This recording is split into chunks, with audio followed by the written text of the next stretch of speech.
आपने ये फ्रेज सुना ही होगा, टॉक्सिक वर्क कल्चर। तो आपको क्या लगता है इंडिया में क्या स्टेट है वर्क कल्चर का? आप जिस इंडस्ट्री में हो उस इंडस्ट्री को रेफरेंस लेकर बता सकते हो। आई थिंक इंडिया में इतनी पॉपुलेशन है ना आयुषी के कोई एक पर्टिकुलर इंडस्ट्री को पकड़ना जरूरी नहीं है. It is a carpet bombing thing. So if you talk about one toxic work culture, it is everywhere. Because उसके फंडामेंटल रीजंस में ये है कि इंडिया में इतनी ज्यादा पॉपुलेशन है कि आप नहीं होगे तो आपका रिप्लेसमेंट मतलब तुरंत ही हाजिर होगा. Number one, that is not the exact case out of India. Out of India में रिटेन करने के लिए बहुत सारी ये चीजें होती है. दूसरा चीज ये है कि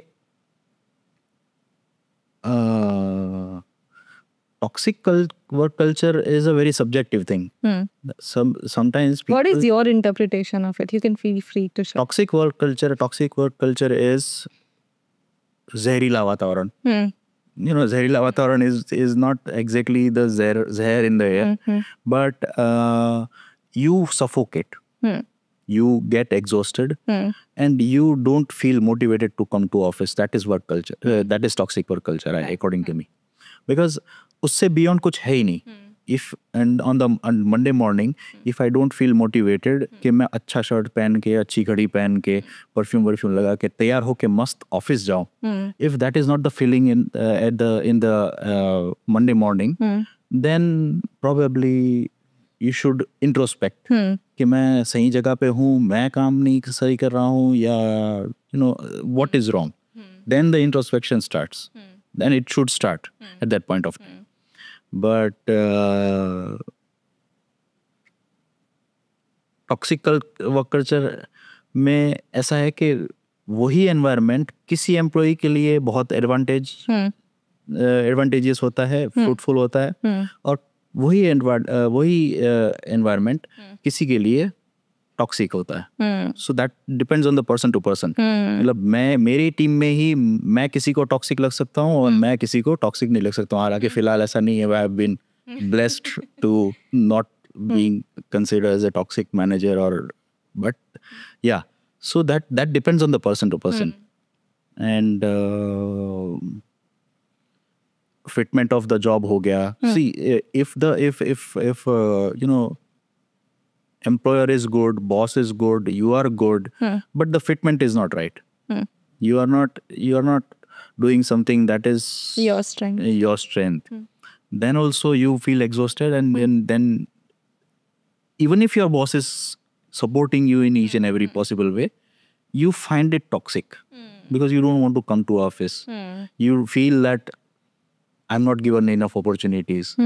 Fitment नहीं है तो boss भी नहीं दे पा रहा है. So everything collaborates at the end of the day, and it becomes toxic culture for that person. आपको लगता है कि toxic work culture जो phrase है बहुत misuse हो रहा है? हाँ, कुछ भी लोग समझे बिना ही उसको यूज करते हैं, I believe, because toxic person, toxic relationship, toxic work culture. अभी toxic में थोड़ा सा घुसने की कोशिश करो तो 95% of the people would not be able to articulate it well कि toxic culture क्या है. So why is that your boyfriend is toxic? तो समझ में नहीं आएगा. She will go on, but it might not be accurate thing. Of course. ये एक चीज है. Just because your needs are not getting met does not mean the other person is toxic. Exactly. He's working according to his or her own Exactly. Everyone has their style. It is just about the coordination. What is the objective of personal or professional relationship, and if it is getting satisfied, and if both the people are happy with that. So it is simple as that. एक general सा question है. हाँ जी. Personal life में, professional settings में कैसे भी reference पे आप आंसर कर सकते हैं कि डू यू थिंक ये डेकेड में, प्रेजेंट डेकेड में, people are in general getting more self obsessed?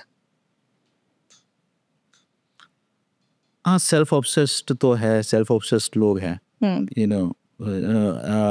It has a lot. There are factors that I can tell you. from the perspective of psychology that I know, upbringing एक चीज हो गई. That is the first major thing. आपकी upbringing किस तरह से है, आप पैसे वाले किस तरह के फैमिली से हो, आप पेरेंट्स ने आपको किस तरह से रेज किया है, that will largely play that part. कि आपके फाउंडेशनल ईयर्स जो आपके बचपन के होते हैं ना, 5-6 साल के, 7 साल के, 8 साल, उसमें आपका एक पैटर्न या एक टेम्पलेट बन जाता है. What kind of person are you going to be, right. So उसके ऊपर सब कुछ डेवलप होता है. ओके. उसके बाद में फॉर एग्जांपल आपको मैं बात करूं कि बहुत सारे टैलेंटेड लोग हैं ना, वो सेल्फ ऑब्सेस्ड नहीं है. They are very grounded. But जिनके पास जीरो टैलेंट है, जिन्होंने कुछ अचीवमेंट नहीं किया है, जो कुछ भी नहीं किया है, वो फुल ऑफ सेल्फ ऑब्सेशन है, right. So I would you know एक पॉइंट आपको बता रहा हूँ कि it has nothing to do with the achievement. Self obsession is a mindset.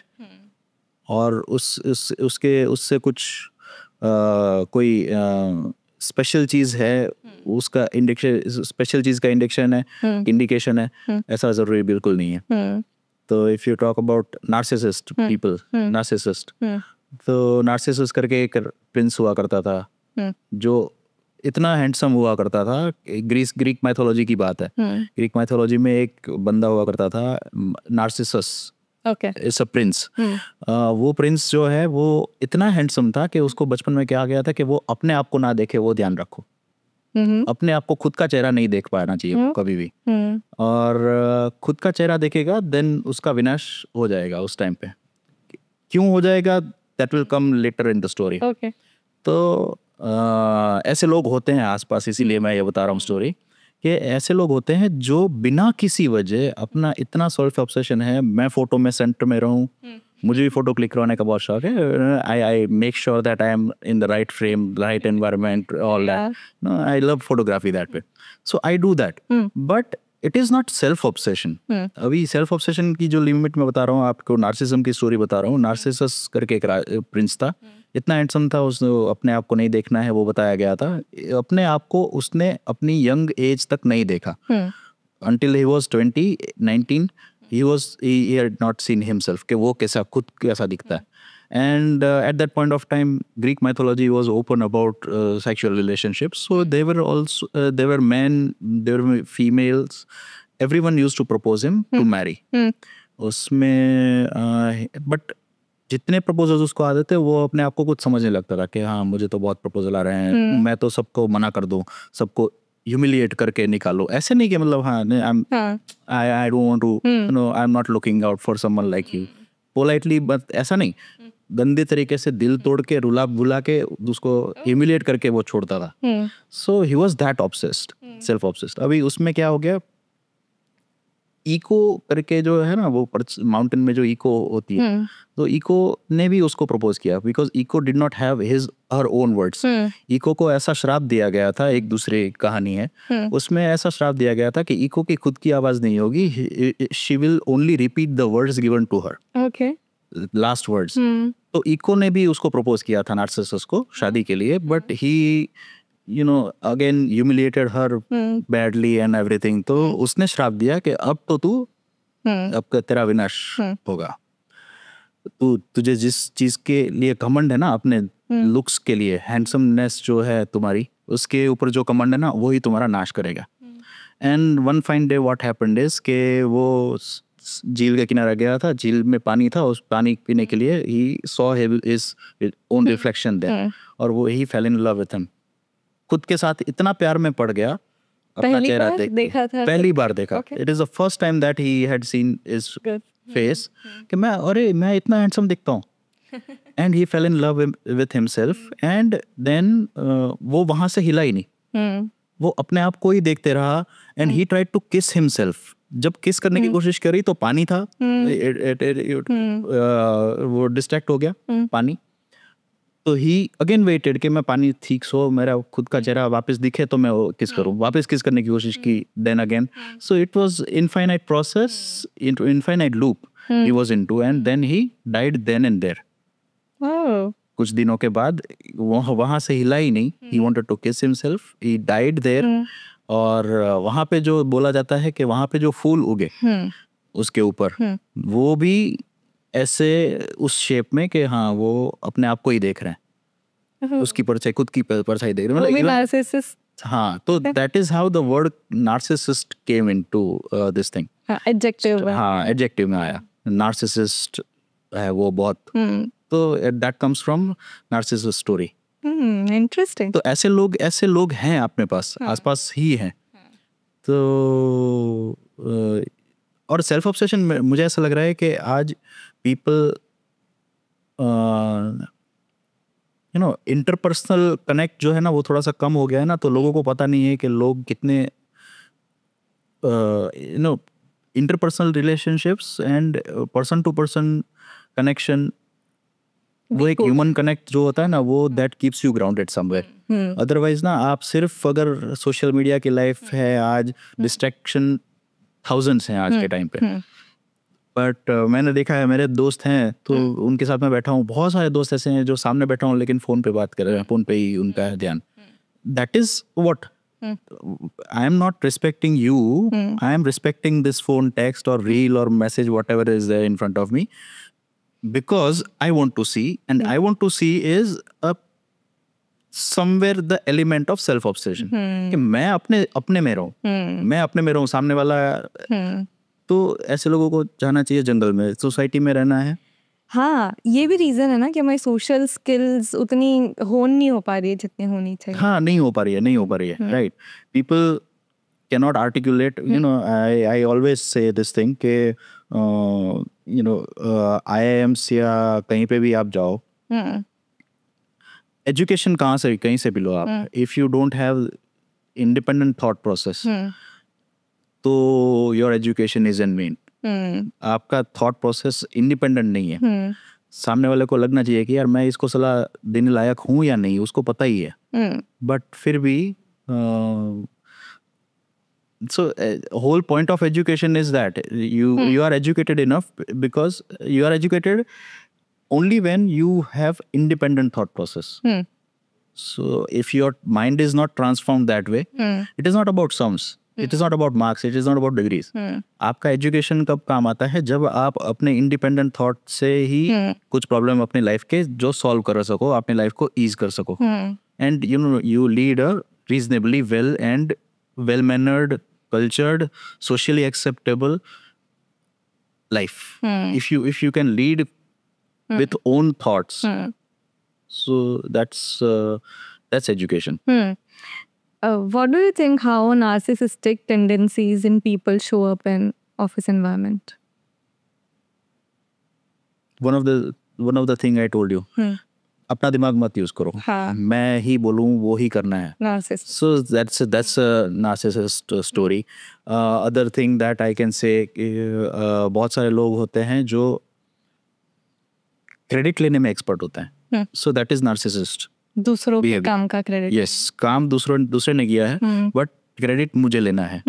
That is narcissist.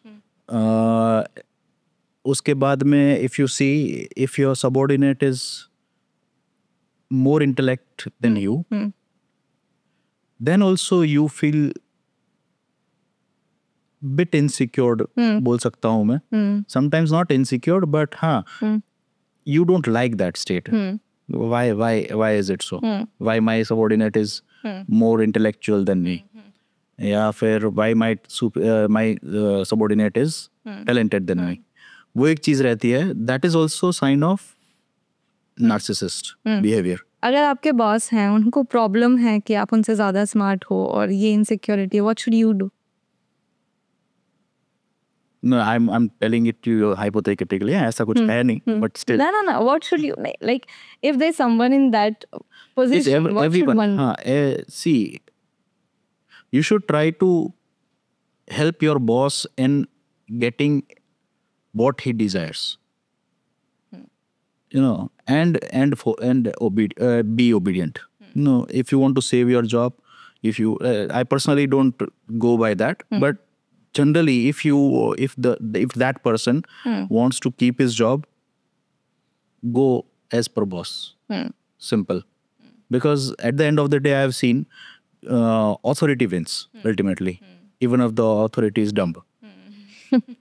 That happens everywhere in work culture, in every aspect of life. So that's a entire carpet for the world. So if the person wants to keep the job, then go as per boss. And if you think that you are talented, you keep it in mind. You wait for the right time, right opportunity, right avenue, right platform. And then, slowly, I always believe in one thing. You should, आपको ना underground होना चाहिए एक time पे. You go underground, you work on your skills, you be invisible, then you come out. So that's the way of functioning, I believe. Every man should do that. वो आपने बताया था honing skills के बारे में. तो honing skills cannot happen when you are on the surface. अगर आप underground हो जाते हो, अपने आप को underground कर लेते हो, then you work on yourself and then you come out. So that is how